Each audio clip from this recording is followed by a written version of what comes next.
BNP সরকারে আসলে ঢাকা ক্ষুদ্র জাতিগোষ্ঠীর পৃথক সাংস্কৃতিক একাডেমি গঠন এবং সরকারিভাবে ওয়াকালা পালনের উৎসব পালনের বিষয়ে সক্রিয়ভাবে বিবেচনা করা হয়। সব সম্প্রদায়গুলো তারা সেখানে তাদের অবদান রাখতে সক্ষম হবে।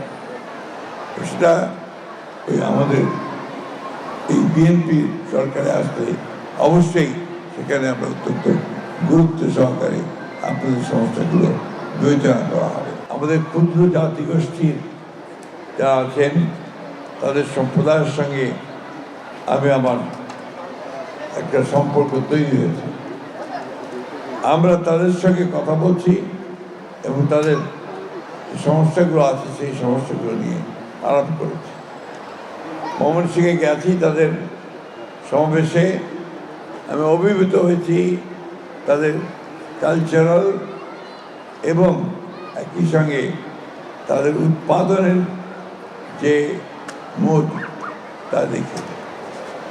এরা আমাদের দেশে যারা বাস করেন অত্যন্ত সহজ সরল মানুষ এবং তাদের যে সম্প্রদায় সেই সম্প্রদায়ও কিন্তু আপনার অত্যন্ত স্থায়ীর মানুষ।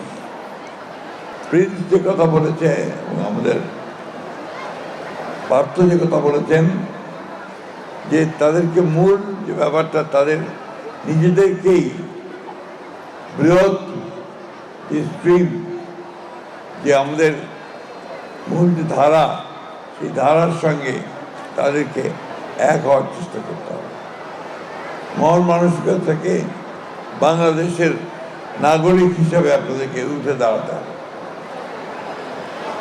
শহীদ প্রেসিডেন্ট জিয়া রহমান সেই জন্যই বাংলাদেশের জাতীয়তাবাদকে বাংলাদেশি জাতীয়তাবাদ হিসেবে তিনি চিহ্নিত করেছেন।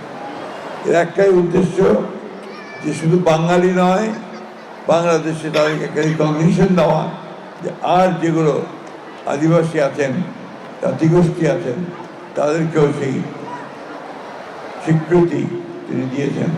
তখন থেকেই আমরা এই গারো সম্প্রদায়কে আমরা সবসময় সেই জন্য তাদের যে কৃষ্টি সংস্কৃতি সেগুলোকে টিকিয়ে রাখার জন্য এবং সবচেয়ে বেশি যে বিষয়টা দরকার তাদের আর্থিক